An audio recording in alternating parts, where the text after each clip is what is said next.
Hello again. So, let's talk about strange questions. Start with something simple. Have you ever noticed that everything you know, everything, is appearing in you? Your thoughts happen in you, your emotions happen in you, your memories, your opinions, your fantasies, your fears. All of them are clouds in the sky of what you are. This is not a metaphor. This is a direct experience. Touch it. Boop. Even the feeling of me, the sense of being a separate person, appears inside the same space of awareness as the sensation of your foot, the sound of your breath, the sight of the screen. So here is a strange question.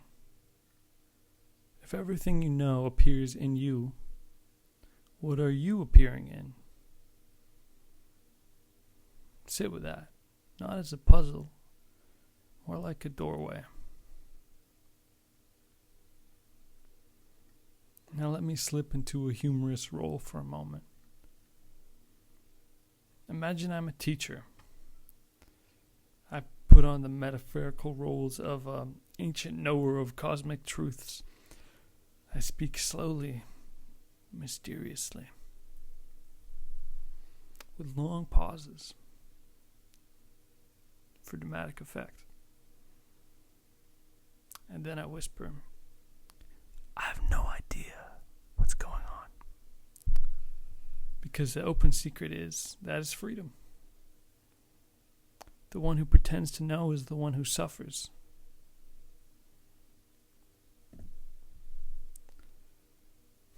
The one who's willing to be the spacious, curious, childlike, not knower. That one is already free. Not because they gained something, not because they know something, obviously, but because they stop pretending that they are something other than awareness itself.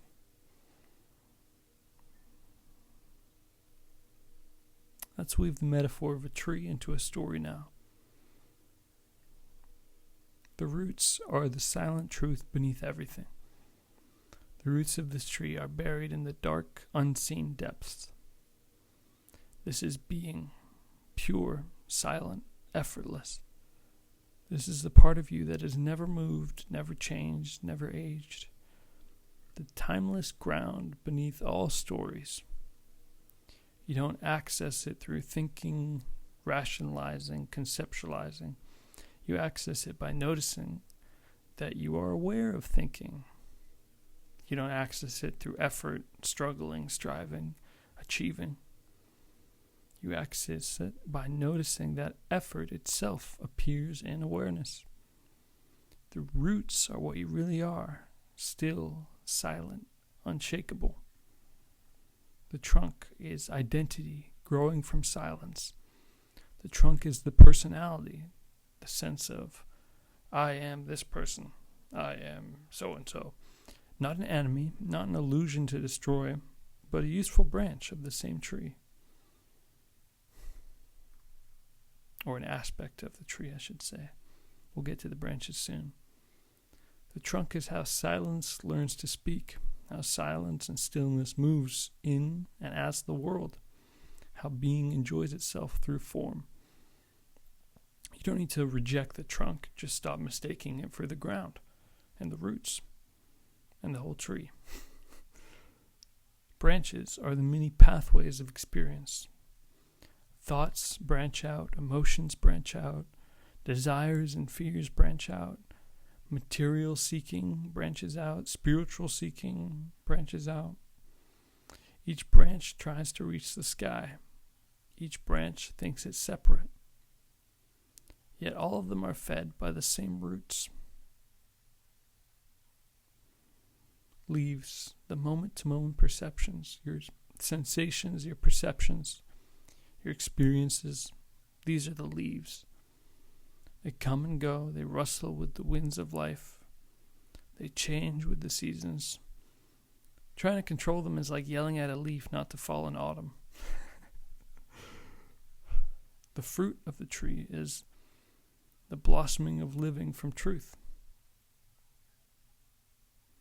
When roots are known and the trunk is understood and the branches are seen clearly and the leaves are allowed to be what they are, the fruit appears. What is the fruit? Effortless compassion, playfulness, humor, clarity, creativity, a deep, steady trust in life, not as a practice, as a natural byproduct of knowing what you are.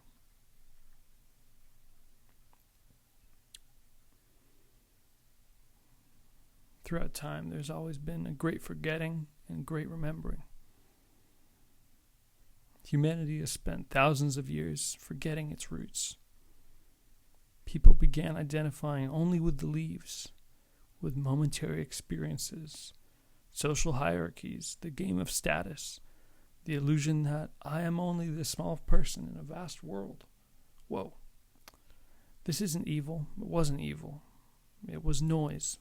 Noise isn't bad. Just contrast. It obscures silence. And the silence that you are waits patiently beneath it all. Every ancient tradition tried to point back to the silence. Druids, sages, mystics, poets, prophets, preachers, whatever you want to say. They didn't give doctrines, they didn't give dogma, they gave direction. Not believe this, but look. Fingers probably, you can really point wherever. Now you, the listener, are a part of this great remembering. Hello. Not the remembering of information or a concept. That isn't the purpose of my words today, to teach you some concept. But the remembering of being, of existence, of the fact that you are, of the nature that you are, of yourself.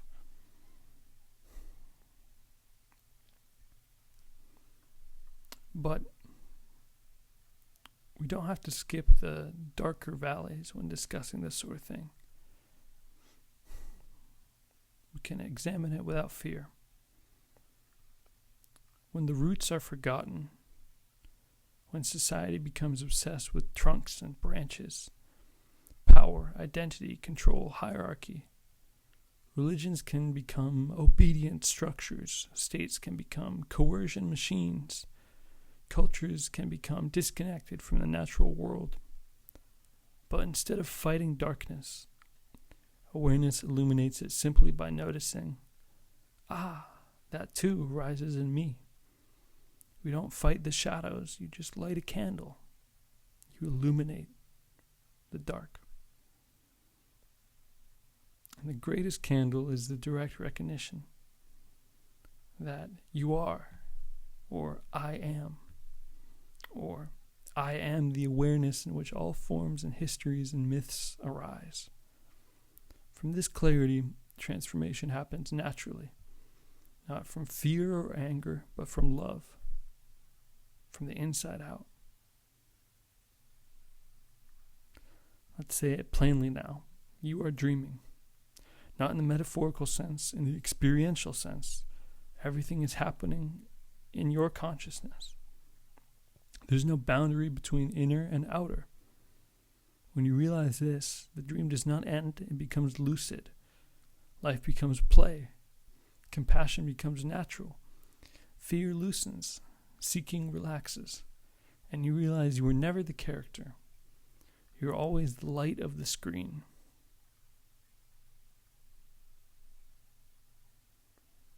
And this is the cycle of returning to the roots again. Return to the beginning. Understanding is cyclical. You glimpse truth, then forget it, then seek it, then rediscover it, again and again. Each cycle deepens you, softens you, ripens you. You have believed yourself to be noise for a long time, and that's okay. Silence is and always has been infinitely present and patient. Every fall returns you closer to your roots. Every leaf that drops feeds the soil. every branch that breaks open space for new growth. The tree is you. The tree of you is growing in all directions at once, down into being, up into expression. And through it all, you remain the awareness in which the entire tree appears. So if there's only one thing to take with you, let it be this. You cannot fall out of what you are. You can only forget to notice it. And now, right now, you're noticing again. Silence, presence, being, the ground of the tree. The dreamer waking inside the dream. The awareness in which this very sentence appears. This is the beginning. This is the middle. This is the end. This is you. And I love you.